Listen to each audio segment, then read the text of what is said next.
On va parler de l'Ukraine toujours, puisque la guerre continue. Dans la nouvelle frappe, cette nuit, on visait Zaporizhzhia en Ukraine et Kamianske dans la région de Dnipropetrovsk. Au moins 20 personnes ont été tuées selon les autorités ukrainiennes. Et dans le même temps, l'Ukraine a lancé cette nuit une attaque de drone dans la région de Rostov.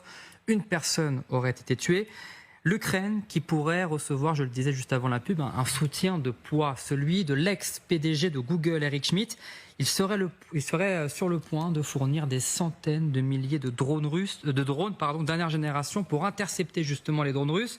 L'objectif, il est assumé, créer un bouclier anti-drone, je cite, terrible pour la Russie, qui pourrait intercepter 90% des drones russes. Gwendoline de Bono, vous qui êtes régulièrement sur le terrain avec les Ukrainiens, vous connaissez cette menace des drones russes qui pèsent au quotidien sur les Ukrainiens.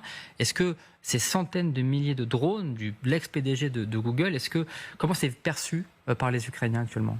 Alors c'est extrêmement important, la défense anti-aérienne des villes, c'est le gros problème là en Ukraine. On s'en rend compte quand on y va depuis un moment. Là, c'est vrai que ces dernières semaines, ces derniers mois, quand on est à Kiev, avant on entendait assez peu, il y avait assez peu d'attaques. Aujourd'hui, c'est assez massif. Souvent, c'est 300 à 400 drones Shahed, donc ces drones qui foncent sur les villes, qui attaquent chaque nuit. L'état-major ukrainien, il pense qu'il y aura à peu près des attaques avec 1000 drones Shahed d'ici à la fin de l'année par nuit. Donc c'est beaucoup. Les Ukrainiens sont un peu, très honnêtement, désemparés face à la masse qui arrive sur leur ville chaque nuit. Donc ces drones, ils sont importants. Après, le problème, c'est que quand on parle de drones, il y a toujours des spécificités techniques. Il y a des choses qui marchent, des choses qui marchent pas.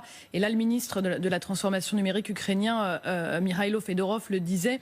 Les Russes sont déjà en train de passer à une autre version des drones Shahed que les drones intercepteurs ukrainiens ont de plus en plus de mal à arrêter. Donc il y a toujours, quand on parle de drones, la masse c'est important, mais il y a toujours une course de vitesse entre les nouveaux modèles, les développements des uns et des autres. Et donc, si ces drones-là fonctionnent pour intercepter les nouvelles versions des drones Shahed, c'est très bien.